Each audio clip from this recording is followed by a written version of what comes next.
అమరావతి నిర్మాణానికి వేగంగా అడుగులు పడుతున్నాయి. ఈసారి జెట్ స్పీడ్ తో పనులు జరిగేలా పక్కా ప్రణాళికలు సిద్ధం చేస్తోంది కూటమి ప్రభుత్వం. ఇప్పటికే నిధుల కోసం పలు సంస్థలతో ఒప్పందం చేసుకున్న ఏపీ ప్రభుత్వం ఇవాళ జరిగే కేబినెట్ భేటీలో కీలక నిర్ణయాలు తీసుకోనుంది.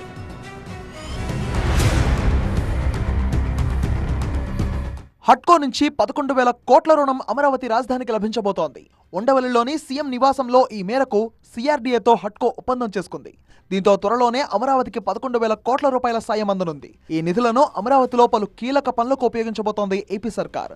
అమరావతి రాజధాని నిర్మాణం కోసం housing and urban development corporation కు గతంలోనే ప్రభుత్వం ప్రతిపాదనలు పంపింది. ఈ ఏడాది జనవరి 22వ తేదీన ముంబైలో జరిగిన బోర్డు సమావేశంలో నిధుల మంజూరుకు హట్కో అంగీకారం తెలిపింది. తాజాగా నిధుల విడుదలకు సీఎం చంద్రబాబు సమక్షంలో ఒప్పందం కుదిరింది. ఈ ఒప్పందం ప్రకారం రాజధాని నిర్మాణాలకు 11,000 కోట్ల రూపాయల రుణాన్ని హట్కో అందిస్తోంది. ఇప్పటికే ఆసియా అభివృద్ధి బ్యాంక్, ప్రపంచ బ్యాంక్ కలిపి 11,000 కోట్ల రూపాయల మేర రుణాలు ఇచ్చేందుకు సిద్ధమయ్యాయి. నా బిజినెస్ కి జీఎస్టీ నోటీస్ వచ్చింది. ఇప్పుడు ఏం చేయాలో అర్థం కావట్లేదు. ఇప్పుడే ఒక జీఎస్టీ ఎక్స్పర్ట్ తో మాట్లాడు. ఇప్పటికిప్పుడు జీఎస్టీ ఎక్స్పర్ట్ అంటే ఎక్కడ దొరుకుతారు? బాస్ వాలా బీ ద బాస్. ఇప్పుడు హట్కో నిధుల రాకతో అమరావతి పనులు మరింత వేగం పుంజుకోనున్నాయి.